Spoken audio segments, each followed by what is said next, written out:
The Texas Secretary of State spoke with us today about his office's massive audit of the November election. President Trump called for election audits, and Governor Abbott issued the order for the audit, which began in September. Fox 4's Lori Brown joins us now with the story. Lori.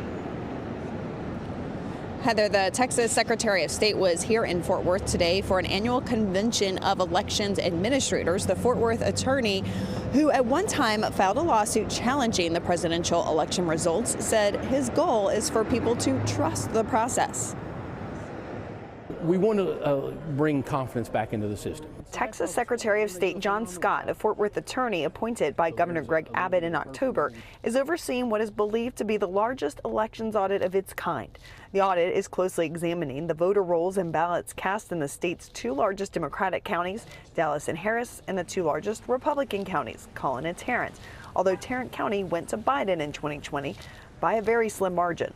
It's my understanding this is the first time there's been an audit of over 30% of the election returns. They feel comfortable going and casting their ballot. Scott says his goal is for the audit to restore trust in the election system. I think at the end of the day, if everybody can go to the ballot box and feel comfortable that their vote counts, I think that that's what we're looking for. Critics have questioned the premise for the audit, with no obvious signs of fraud beforehand and no widespread fraud uncovered in the first progress report.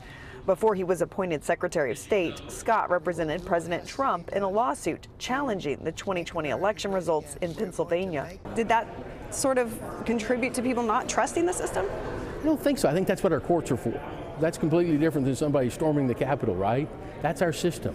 We have courthouses to take care of our issues. Scott withdrew from the case after a short time. The first phase of the audit looked at the accuracy of voter rolls and any discrepancies between hand vote counts and electronic counts. It's pretty obvious that there's no massive, number one, fraud and that the error. Tarrant County Elections Administrator Hyder Garcia says he welcomes the process. Helping us get better. And it can't hurt, right? I mean, it can't hurt.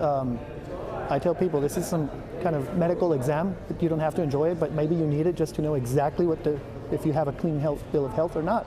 The second phase will involve state auditors going to each county to examine massive amounts of documentation.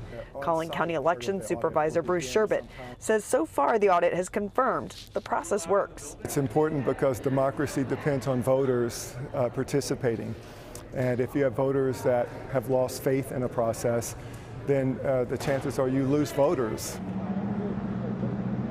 There is no timeline for when the audit will be complete. State auditors are expected to begin the on-site examination as early as the end of this month.